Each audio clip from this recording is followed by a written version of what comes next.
Cityline Youth, welcome to the first ever Cityline Youth Late Night Talks.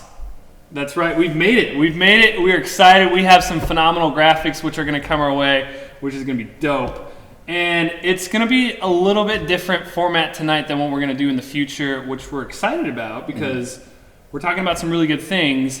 And I'm not talking about it by myself, as in Caleb Miller, who I should have introduced myself. I'm Caleb Miller, one of the pastors here at Cityline Church. But Troy is joining us tonight. Troy, how are you doing, man? I'm good. All things considered, Yep. Life is good. Can't Totally. complain too much about that. Yep.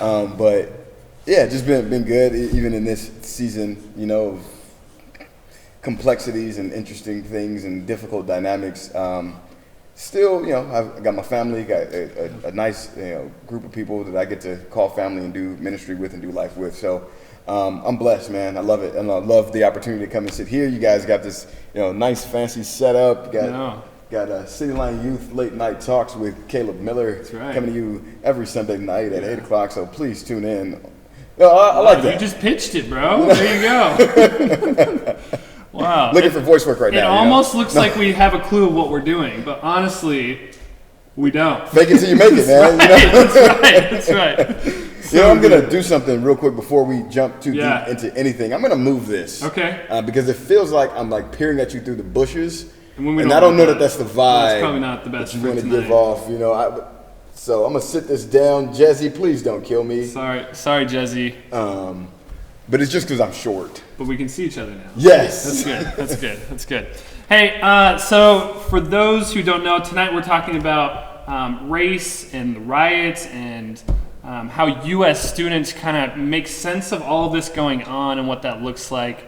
And so we have some questions we're going to work through. But before we get started, today during main service, we had a great conversations with a lot of our pastors. And it was super cool. I was on it. Troy was on it. Some of the other pastors were on it.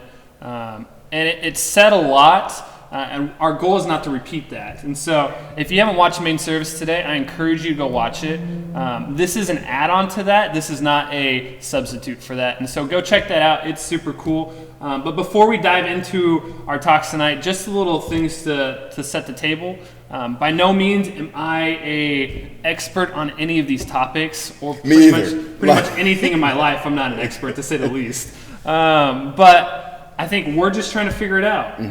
We're trying to figure out what it still looks like to, one, love God and love others in this season, which it seems to be really tricky to merge those together because there's a lot of different workings amongst that of you have to be on one side of the other. And so how do we still love everybody, which we're talking about tonight, which is cool. But also, we value conversation, and so if there's something that I say or that Troy says that you're like, hey, I don't agree with that, that's okay. Email Caleb. So Troy's email is tmangrum@citylineonline.org. There you go. All your emails can get sent to him. That's awesome. And then you want cell phone number too? No, don't need it. If you have it, you have it. If you don't, you don't. So. But with that said, we're excited to start this conversation. I think there's a lot of these conversations that's going on, which is super cool to see. I'm super happy as a church that we're allowing space for this. But I think we did a survey. A lot of the questions were, how are we feeling in this season? And we shared a little bit about that this morning and tonight during our message. So I don't know if you want to open up with that, or I can share. Yeah, it's such there's so many different answers I guess I have to that question, like how am I feeling in this season? And Totally. In some respects, I'm feeling a little jarred, I guess. Like the world that I live in and have lived in for a good while has kind of been shaken up in a sense. Like I haven't felt unsafe at home for a long time. I just had kind of had an experience last week when a lot of the protests and riots started to jump off, and they were like right in my own backyard. I'm also feeling discouraged in some respects as I see the way people are engaging with each other, especially on social media, where it's just kind of toxic and accusatory and dismissive, and not willing to take a posture of listening and learning, but rather to blame, to accuse, to demonize, and to denigrate. It's like it's very frustrating and disheartening.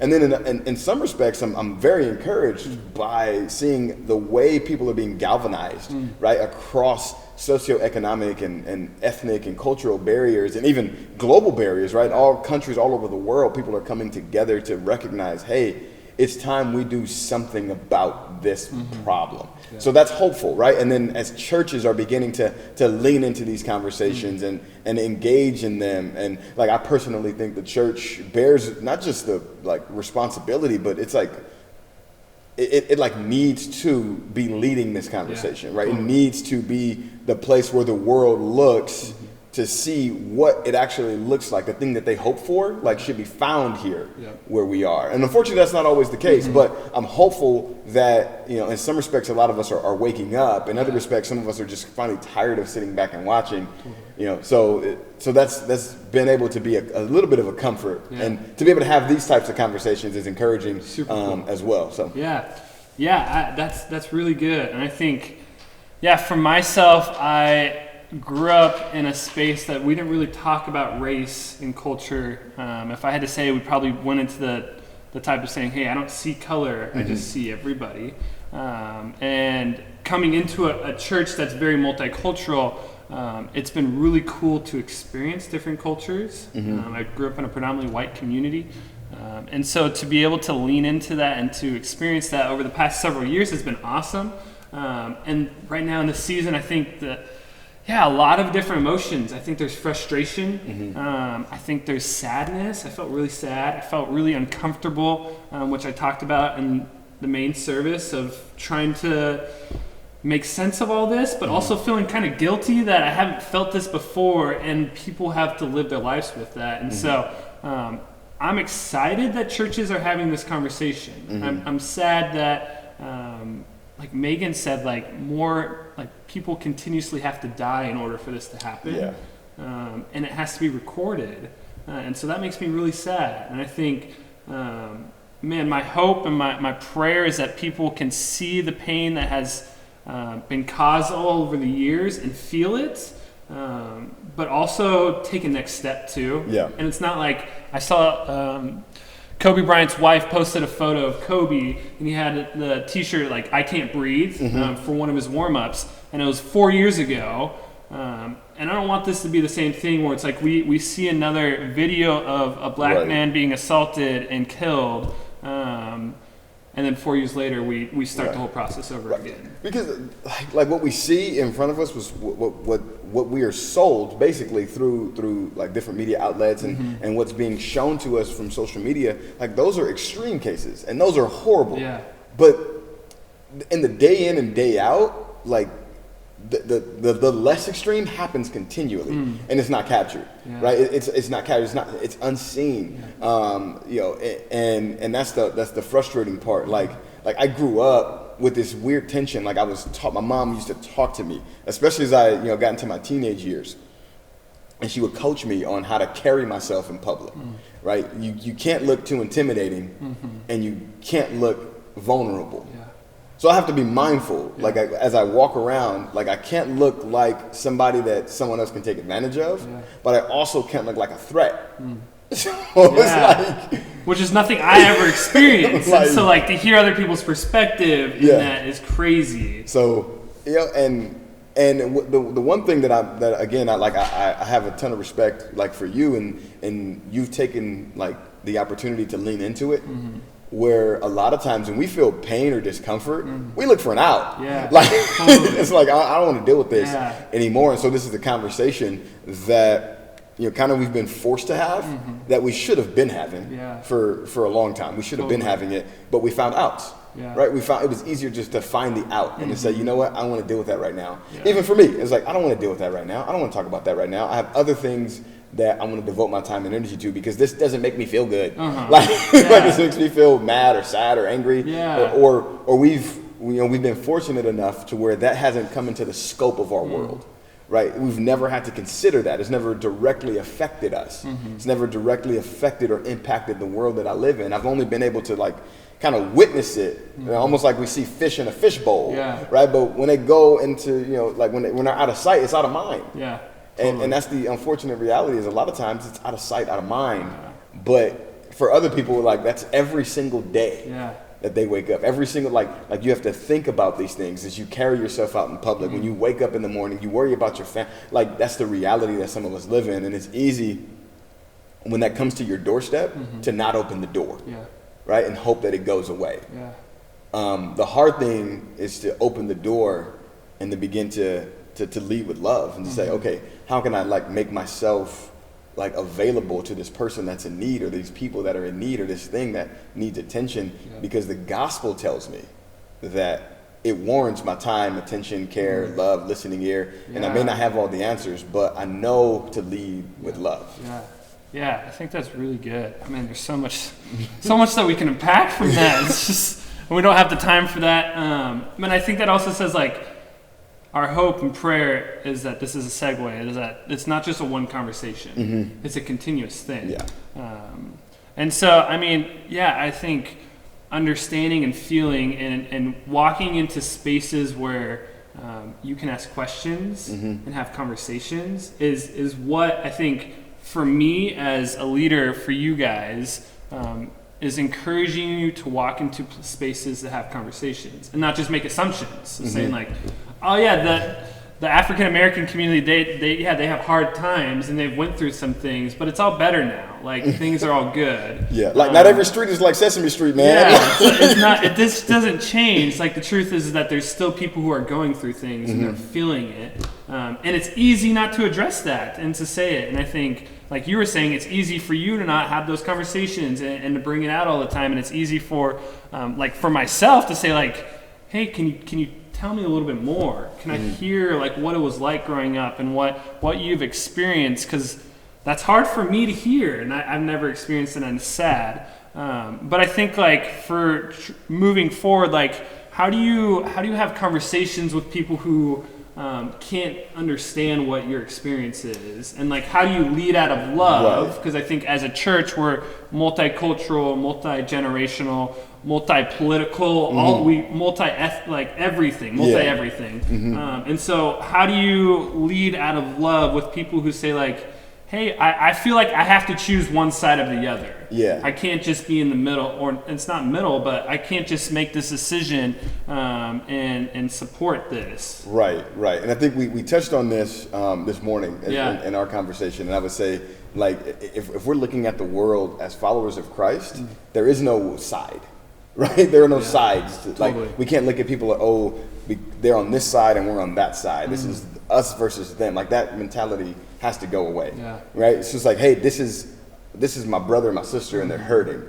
I may not have experienced that, but they are, and now that affects me because like the scripture tells us, when one part of the body suffers, they all suffer. But the tricky part in that is if we keep everything nice and comfortable in our circles, right? Especially like this is true of like, if I remember correctly, being in high school, which was, you know, a while ago. Some time ago. Decade and a half, almost 2 decades. Aging gracefully. No, you look great. We're very selective and careful about who we surround ourselves with, right? The circles that we run in, like who we engage in relationships with. And it's like what the tendency is to tend towards people who have a shared interest, right? Volleyball players are going to stick with volleyball players, basketball players with basketball players, football with football, you know, like certain musical interests and perspectives, or, you know, people who, you know, whose parents work in a similar field, or like you guys all, you know, have a similar heritage, and you know you can play this weird name game thing, right? Like you run in those circles because it's comfortable, right? Like, oh, I grew up with them, like we live in the same area, you know, like our parents, you know, are of the same means, we drive some similar vehicles, like all of that. It's easy to stay in circles that are comfortable and that are familiar. But I would say be challenged to bring people in who are not like you. Right, who don't have, like, that's the only way you can learn and grow. Like, the only way that I can get to know, like, the things that you care about and the things that you're challenged with and the things that go on in your world that are unfair, because they're there, right, is to get to know you, right? And so that way, when I hear something, I don't just say, that's not real. I was like, no, I know somebody that experienced that. And chances are, if my friend experienced it, and then all of these people are saying it's real. It's Yeah. probably actually happening. Yep. So Totally. like that helps to inform me better because I have assumptions, right? I have assumptions about people. Like I used to think, like growing up in the hood, I used to think all white people had like 2 parents, they had jobs, they white picket fence with a dog named Fido, and they ate cheese and crackers. Like that was that like, and they had like snacks like on deck, right? Yep. And I was like, I just want to get to the day where I can have that too. Yep. Right? But that's not reality. Yeah. Like that's not true. Totally. You know? And the only way I learned that was getting to know people and seeing, oh man, like our stories overlap. There's some pain there. Yeah. There's some, like they care about a lot of the same things that I care about, but without getting to know anybody, without, like taking a risk to know somebody who's other than me, Yeah. I never grow. Yep. I just kind of stay the same. Totally. I don't want that. Yep. Yeah, and I think that's super hard to take that step. And I think for like students too, it's like, what does that actually look like of like trying to get to know someone else who's not like that common ground? They have that no commonality. And I think like from my experience of leading, I can always find a common ground, which is, sometimes I have to reach for it, but it's hard. But I think maybe we didn't talk about this before, but what does it look like for you to start that relationship? So like for me, trying to understand, like I'm not just gonna walk up to a black person and say, hey, tell me about like the struggles that you've went through and like all of this. Like that just sounds like it's not gonna go over real well. No, I probably don't do that. Yeah, speaking to that, it's like, what do you encourage our students to say, like, hey, how do you start that? The beauty is, like, this is the beauty of the church, especially our church, is you don't have to search for it. Yeah. Right? Like, I know growing up, like, that's actually what opened my eyes and the doors for me is I went to a church that was multicultural, multi-ethnic in its makeup and its congregation. So the youth group I was in had people from a bunch of different walks of life. Yeah. So I was able to begin, like, our common ground was church. Like, right, we're in the same space every week. Yeah. We're playing games together. We get to know, like, we get to hang out together before we get into any, like, deep and profound conversations.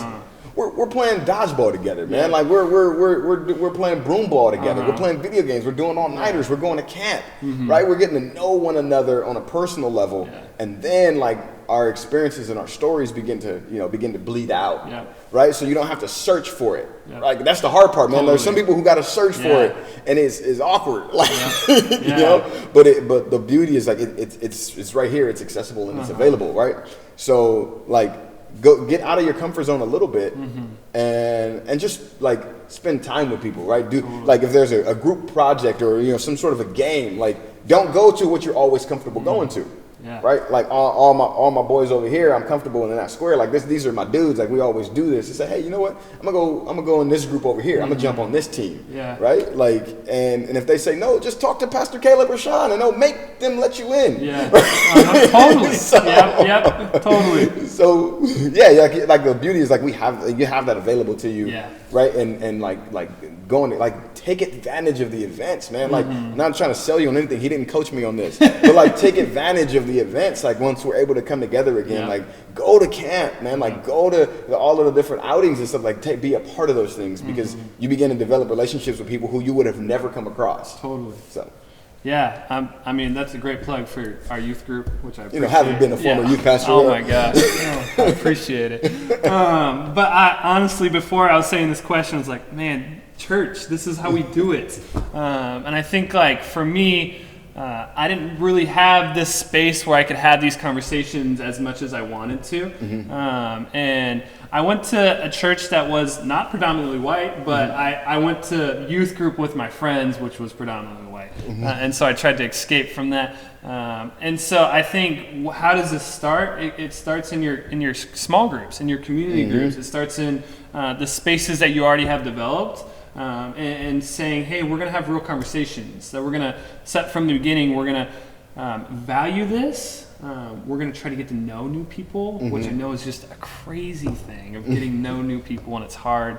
But ever since I've been in this ministry, constantly been trying to push students to try to get to know new people. And I think now is another point saying like, hey, this is why. This is why we do it. It's because we can see through other people's eyes the lives that they've experienced, the injustice that they've experienced, the wrongs, the goods that they've experienced, like the things that they've learned. And it's not necessarily all the bad things. It can be about the good things that we've learned too. Yeah, dude, we rob ourselves of delicious food, man. Come on. We love food. You know, like we rob our like cheese curds. I got the taste. You know what I'm saying? Like I would have never eaten cheese curds. as a I kid. love cheese curds. That's my. Oh my gosh, Wisconsin's got some cheese curds. That's where I'm from. You haven't had real cheese curds. I'm All telling right, you that. we gotta go. Okay, we're going to Wisconsin. But we rob ourselves of so much beauty, man. Of like so many, like we rob ourselves of humor and of comedy and of music and of stories. Like if we just stay the same. Not to say that there's not funny and good and all these things in what's familiar to us, but it's limited. Like just like my experiences are limited. Like the lenses that I grew up with are very limited. You know, and I didn't get to experience other things until I started to open myself up, right, and say, hey, you know, I'm gonna have friends that are Egyptian, that are Pakistani, that are from Iran. Like I have friends that are from Mexico. I have friends that are from Wisconsin. I have friends, you know, from Orange counties. You know, I have like friends from San Diego. I have friends from the hood. I have friends from the suburbs. You know, and it's not like a competition of who's had the most pain. Yeah. Right? Totally. Right?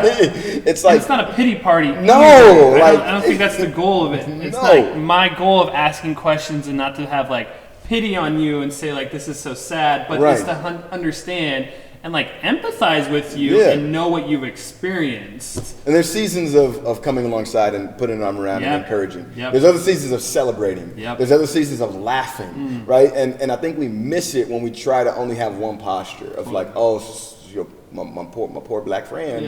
Like, it's like, nah, man, get out of here with that. Like, stand with me.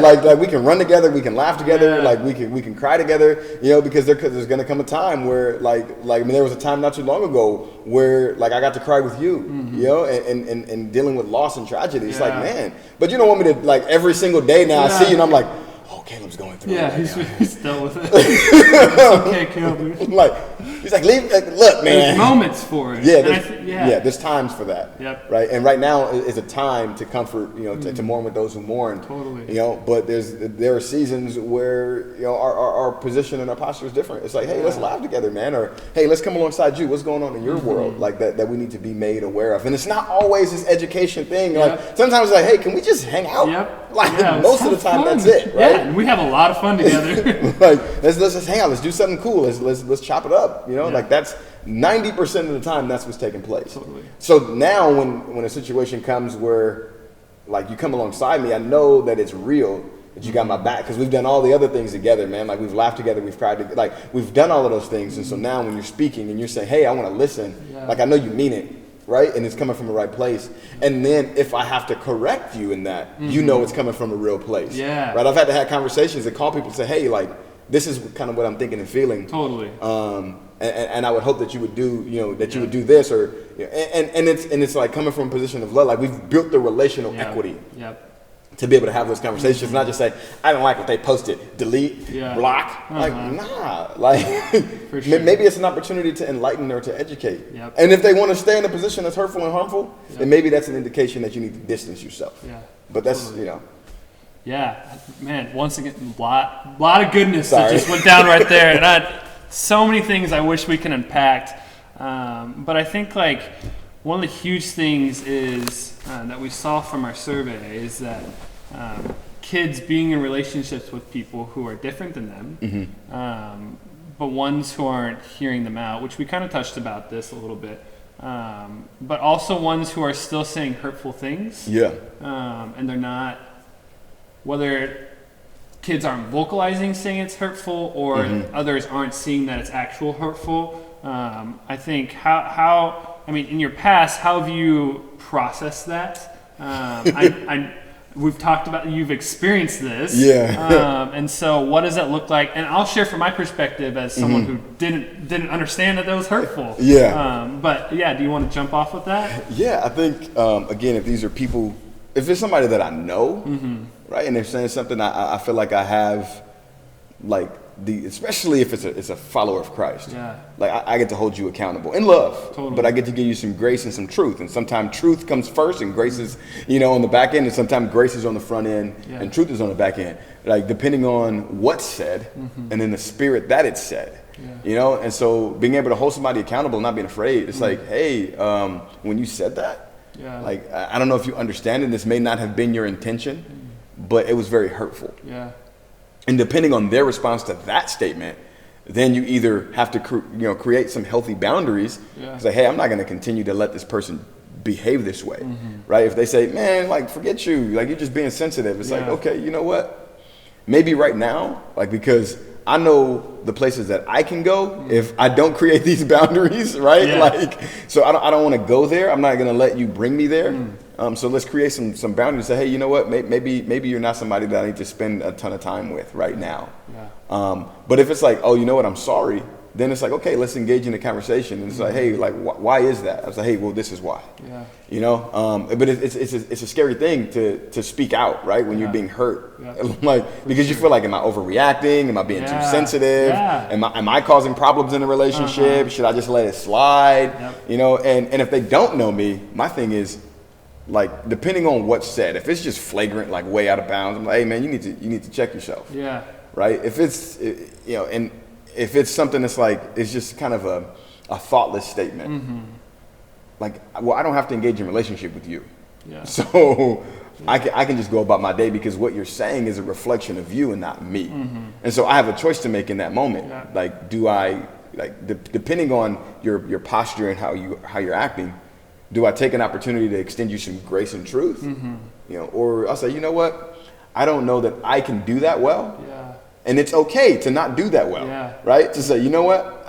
I'm not gonna be able to do that well. Let me just let them go. Because if I try to say something and I'm all emotional and hyped up, and then they're responding in kind, like, it just becomes a volatile situation. So I'm like, I know myself well enough to know, hey, my temperature is about here from what you said to me. I'm gonna see if I can hold you accountable. If you respond and you're here, the best course of action is to walk away. Right? Yeah, totally. Like, so, and we can do that. We have the freedom, like we choose how we respond to anything, right? We have a choice in how we respond. We don't always see all of our best choices. So sometimes we need to take a breath, and I get it. Sometimes you're in a situation like where decisions are being made very quickly, and there's a close proximity, and so I would say just try not to be in those situations. But like if somebody's not willing to hear it, you know, Scripture tells us, like, don't cast pearls. For sure. They don't value what you're saying. They'll just trample it. So I think that's really good insight. I think for me, I didn't really have anybody to say, like, hey, no, you can't really say that. Like, it's not okay. Until, like, maybe like 4 years ago, when people were saying, like, no, that's not okay. And even like now, I say stupid comments that I don't mean. And some of it's like not my understanding of people's culture. And words are hard. And I really struggle with words in writing, as everybody knows in our youth ministry. I have a side story, but we're not going to get into that. But I think, like, for me, I needed to understand that my words had power. And that once it left my mouth, and I think this is applicable across a lot of different lines, once it left my mouth, it was out there. And I couldn't take it back. But even if it was funny, it didn't make it right. Correct. And I think that's what I needed to understand. And what I understand now is that jokes aren't always funny. And it's not okay to say racist comments. Even if you're not intending it, you need to own those words too. And so from my perspective, I've had to own a lot of words that I've said. And I think for someone to come up and say, like, hey, that's not okay, I think that was really powerful for me. I felt really, like, I don't know if humiliated, but disappointed in myself that I said those words because I knew better. And so I think, like, hey, if you say something, if you're a student, you say something you didn't mean, or if someone calls you out on it, just listen to that. They're not just saying it because it's easy and comfortable, as you're mentioning. They're saying it because it actually hurts. And the follow-up will say, I was just joking. Like, that's not just like, okay, yeah, it's okay then. It's like, no, it's still hurt. And so it still matters. And so don't just try to throw the little Band-Aid on it that it was just joking. Just say, like, I own that. And I'm sorry that I said that. And I will continuously work on that. But I think there's like also an honesty like, hey, I need continuous like feedback of what I'm saying too, which is really important. Yes. And, like honestly, I really appreciate that being at this church. I've said comments where I knew like I didn't know before, and someone said like, hey, like not the best, Caleb. And you know me, I'll say almost totally. anything, and I'm like, got to check myself, you know, like totally. And I appreciate that, and I think I want that to be known. Like I'm learning too. I'm learning what's okay to say and what's not okay to say. I'm learning that there are things that are offensive to people, and that just because they weren't offensive when I said them when I was a kid doesn't mean they're offensive now. Or even just because it's not offensive to this friend, because again, relational equity, you've built it up. Totally. Doesn't mean it's not going to be offensive to somebody else. Or if someone to overhear that conversation, they would be offended at the both of you, right? And that's something that I still am learning. I love to joke. I love to say things. I kind of love the shock value a lot of times. But it's like, hey, at the end of the day, is this God honoring? Right? Is this God honoring? And I think one of the rules of communication that you hit on that I just want to put out there, because I think this is something that we miss. When you're communicating with somebody, the responsibility of being understood is on the communicator, right? Like it's on, if I'm talking to you, I want you to understand what I'm saying, right? It's not on you to figure out what I'm saying. If you don't understand it, you give feedback and I try to refine it. A lot of times we feel like if I say something, how it's taken is your responsibility. That's not true, right? If you're talking to somebody when there's a language barrier, right? If you want to be understood, learn to speak their language. You know, like, so I think like that's hard work. We want to just say, oh, I said it. It's out there. You figure out what to do with it. No, like it's on you. It's on us. Like if we're talking, it's on us to be able to communicate in a way that the point we're making is clear and understood, right? Like no matter what that is. Like, so if we're joking with somebody and we just want to be funny, it's on us to be funny without offending. Right? And that's a fine line I play sometimes, which is not good. Like, because, you know, in the world, not in the church, but in the world, the offending is funny sometimes. Like you know, but it's like, hey, is it God honoring? And that's the most important thing. Right? Because there are jokes we can tell in the church that some people will feel a certain kind of way about, right? Like just because we're making fun of a particular type of Christ follower, you know, but it's like, hey, is this the best use of, no. Totally. So, you know, like, again, it's our responsibility to be understood. It's not the person who we're trying to have understand us to figure out what we're saying. Like that's just unfair. Totally. Yeah, and I think for the people who are still learning how to communicate better, which is, I think, all of us. I'll speak, is that there are times where you have to understand that you're not communicating the best that you can, and you're going to learn through that. It's a learning process, and I think that's what I'm learning, is that all of this like racial reconciliation, understanding of Black history, all of it is a learning process. And like everybody's on a different learning process. And there's a lot to learn. There's a lot of information out there. So good luck. No, just we'll pray for you. No, but there's a lot out there. There's a lot of different perspectives, man. Like and it's almost like, whoa, what do I go from here? Right? Like, what am I supposed to do now? Totally. You know, and there's no like easy cookie cutter answer to that question. There's a ton of information out there, tons of great resources and books. There's tons of people, you know, with very intelligent thought that is like biblically based that aren't the same, right? They run in different directions than in others. So like that's the hard thing. It's like, okay, like how do I begin to formulate an opinion and a perspective? What do I get behind? Like, how do I support, you know? And I think it goes back to like lead with love. Like let it be relationally first before we try to jump in behind like some sort of action, because there's always going to be somebody that criticizes the action you take. That's just the nature of being a human being, right? And especially as we're putting things online, right? Like there's keyboard courage, and everything is there to be parsed, to be criticized, to be examined, to be you know, and so like, it can feel overwhelming at times. Like, am I posting enough? Am I not? Am I posting too much? Is that the wrong thing? Did I say the wrong thing? What are these people going to think? Like, what are these friends going to think when I do this? What are these family members? Oh, now they're going to call me and I got to go. And it's like, just lead with love and like let the relational component be the beginning. Like, so obviously it's our relationship with Christ, right? And our understanding of the gospel. And as I would say, continue to seek to understand the gospel better. All of us, no matter what.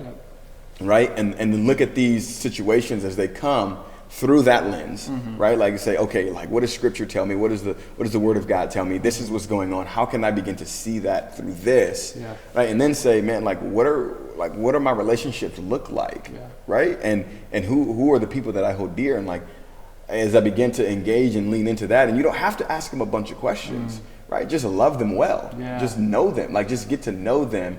And if they're willing to talk, they'll talk, right? If they're not, they won't. Like I liken it to being in a grief process after you've lost a loved one. There are days when you want to talk about it. There are days when you don't. Right? And that's true of people in this world right now. There are some people who want to talk about it all the time. There's some people who don't want to talk about it.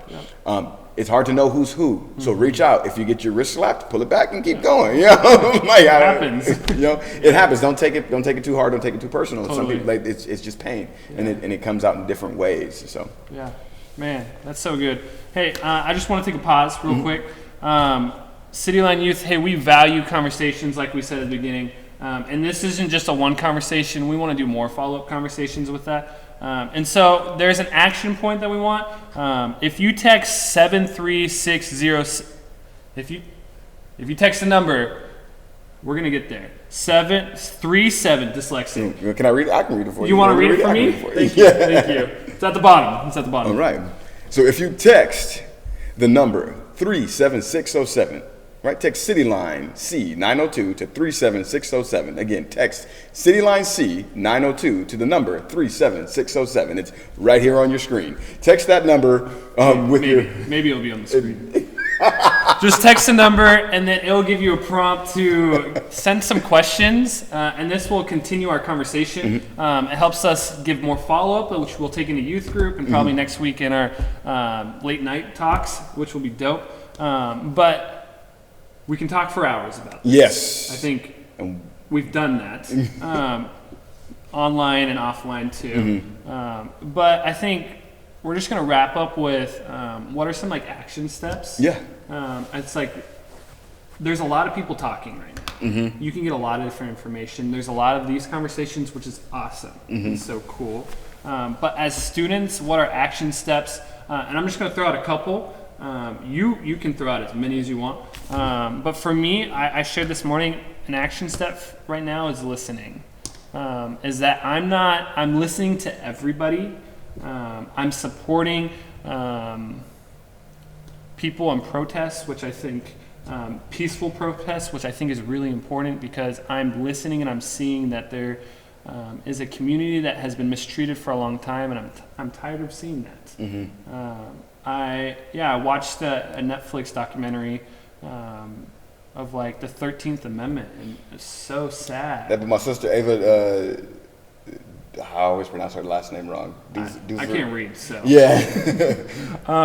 but yeah, it was really good. And so I think I'm listening to this. I'm learning.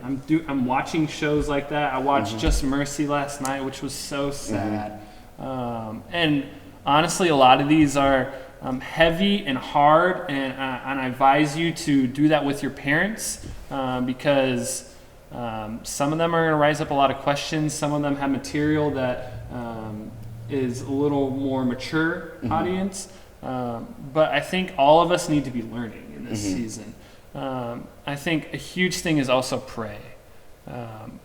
There's a lot of hurt going on. There's a lot of division. I think there's a lot of division amongst a lot of different things. And so pray for unity, pray for peace, pray for justice, pray for whatever feelings that you're feeling, and continue to have conversations. I think that's my last one is I'm trying to talk to more people more. The first week I was trying to just process and understand, and I think I've been able to have more great conversations with people who I'm close with, people from all different genres and ethnicities, which has been awesome. But I'm allowed a space to talk and more listen, to be honest, which I think is good. And I know you talked on Sunday about this community aspect, and maybe you want to speak into that a little bit more too. Yeah, I would say one of the best steps that anybody can take, and it's something that's like you don't have to think like way outside the box and like sign petitions and try to figure out who to vote for, all that stuff. Like that's very complex and convoluted. Like I get that, and I would say like as you are. Like some of you are transitioning into a world where that's something that God has given you to steward well, because I think like that's our responsibility to steward those things well, to be prayerful about those things as we, you start to have the right to vote as you turn 18 and stuff like pray about those things and like be informed as you like let that inform your decisions. But for all of us, I think a tool that we all have is a dinner table, right? Either a physical dinner table or just in the spirit of sharing a meal with somebody. I would say share a meal. Just share meals with people who are other. Like as you have people who you are getting to know, right? That are outside of the circles you're more comfortable with. Begin to just share a meal, because like sharing food, like is this beautiful act of like sharing culture and sharing stories and sharing life together. Right? Like you're coming into someone else's space and you're beginning to sit down and engage in conversation. And here's the thing, like disagreement is okay. Right, like disagreement about method or like all of those different things, that's okay. Like there's certain things that I would say hold firm firm on, like the gospel of Jesus Christ, right? Like in as much as like anything that we have in our world goes contrary to that, like we reject those things, right? Like I'm not gonna agree with you that racism is okay. Like I'm like, no, but like there's disagreements on like all types of things that you're gonna have, like or just a difference of opinion. That's okay. It's okay to have those things in the framework of a healthy relationship. Those things are needed to know that you're free to be you as we engage in relationship. You're free to be fully yourself. Right, and I would hope that in our relationship that we would help one another grow. And in the beginning, it's just getting to know. Right, like totally. That's like, and there's no pressure. Are you just getting to know one another, right? And as much, however much I want to share, and however much you want to share, there's no rule to it. It's like, all right, bare your soul to me now. I've made you a pizza. We've hit the time frame. All right, we can now talk about everything. It's day 37 of our friendship. Now hit the mark. Let's talk about our fathers. That's next on the list. Perfect. No, but just let that happen and let that flow. Some people you'll go deeper with than others. That's just the nature, of relationship. That's okay. But I think sharing a meal with somebody, right? Like in high school, I don't know how true this is, but like it was like at the lunch table you ate at was like hugely important. Like I ate at the lunch table with the rappers, right? Like and honestly in high school I didn't do any rapping. I listened and learned. Like that's all I legit for 4 years. I sat in the cipher and I listened and learned, it was beneficial, right? Like I was able to, it helped to shape, different things. But I'm like, just take that posture. Say, hey, you know what? I'm just kind of be a fly on the wall. I'm listening and learn. I'm gonna share a meal with people. I'm gonna get to know them. I'm gonna get to, get to like as people begin to tell jokes and share stories, you hear what they're passionate about. You hear the struggles. It doesn't have to be an explicit story of pain, but you hear when they start talking about different things, man. When they get fired up about something, like oh, okay, they're passionate about that. Like they're telling these jokes like that. Like what's the joke really about? Oh, like that's where the pain is. Like you begin to learn those things as you navigate those circles. I would say, man, share meals, like because like a lot of them when we're eating, like we put our guards down, and we begin to like just engage with each other. So I would say do that, like share lunch, like sit at a different lunch table, like right, like get to know other people, or let somebody else sit at your table, invite them in. And you got the opportunity again with youth. Like you don't have to like figure out when to do that or how. Right? You make time every week. So lean into it. Like do it, man. Like that's one of the things I love. I love cooking for people and like bringing them in and like sharing food, because I get to talk about things that I'm passionate about, right? And then we get to just sit down like this and just talk. And it's a beautiful thing. And like over time, like people who I used to share meals with and talk superficially, I now talk about very deep things. But some of them have taken 7-10 years in order to get to that point. But I've learned in those relationships a lot. For sure. Yeah, I think that's really good. So I think, leaving this conversation, man, I encourage you guys, you students, to lean in this season and not check out. And if you're searching for a space to process and have those conversations, we make that every week. Mm-hmm. Every Tuesday and Wednesday for middle school and high school, we give space to process. Literally last week, the only agenda was to process everything that was going on. And so join us. And it's not forced. If you want to share, you can share. If you don't want to share, you don't have to share. But we invite you into that conversation and continue to learn, continue to grow.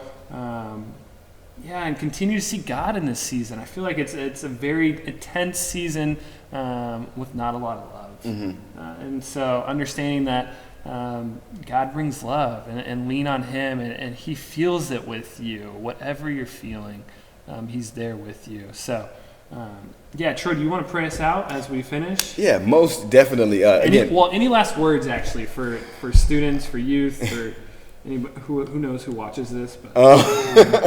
I don't know that I have loud. I said a lot. That's totally valid. So, you can just pray. It's one of the few times where I'm at a loss for words. What? Right? Wow, that's amazing. But yeah, thank you for the opportunity, man. It's grateful to just be able to engage in the conversation, and hopefully this is helpful, right? Hopefully it's beneficial. Again, the goal is never to make anybody feel guilty or to shame them or to make them feel bad. It's to invite you to lean into something that's beneficial, that's helpful, that'll help you grow, that'll help you to experience the life that Jesus talks about, like life abundantly. Yeah. Like that goes to more than just like, oh, you have a terrible life now, you can have a good life later. It's like, oh, you have something good, but God has greater, right? And that only happens when you open up and expand. So I guess I did have last words. Wow. Last final word there. Come on. But yeah, let's thank you. But let's pray. Heavenly Father, we thank you. We thank you for your grace and for your truth, God. We thank you that this isn't an agenda of the right or the left. This isn't a movement that just kind of popped up out of nowhere, God, but this is the agenda of the gospel, God, and this is a movement that you've been about since the beginning. God, we thank you that we don't have to look far to find walls being broken down. We don't have to look far to find opportunities to learn and to grow. God, we don't have to look far to find the significance and the importance of reconciliation, God. It is the heartbeat of the gospel. Your word tells us that your heart is begging for reconciliation in our world. God, your word tells us that you yourself took the initiative and the opportunity to tear down the walls that would seek to divide people, God. So we know that this is the right path. We know that this is the right thing, God. I pray that you would help us to have clarity as we move forward with you, God. Help us to trust you in your direction, God. Help us to begin to listen with an attentive ear, God, and with an open heart. Help us take a posture of compassion and empathy, God. God, and I pray against guilt and condemnation, God. I pray against any anger and a spirit that wants to seek to blame and to destroy and to tear people down, God. I pray that you would foster in your church, that you would foster in these students, God, a heart of compassion and a spirit of love and unity, God. God, I thank you for the leadership that you have here in City Line Youth, and I pray for them as they lead through a very difficult season, God, that you would strengthen them, that you would encourage them, God, that you would come alongside them, that you would continue to pour your spirit in them, God, as they continue to pour themselves out for these young people, for these students, God. And I just thank you once again for all that you are doing and all that you will continue to do in and through these young people, these students, God. In the name of your son, Jesus Christ, we pray. Amen. Amen. Thanks, Troy. I'm going to try to read this one more time. We'll see. I got it. Go ahead. All right. So if you have any questions or feedback that you want us to follow up on, you can text the number 37607, and you're going to send CityLine C 902. It's that simple. All right. Text it. It'll give us a space to follow up on your questions. We weren't able to get to all the questions today, but a space to start a conversation. And so know that we're thinking, we're working through all that, we're guiding you guys through this process, and ultimately we love you guys a lot and we miss you all. So we'll catch you guys next time. See you then.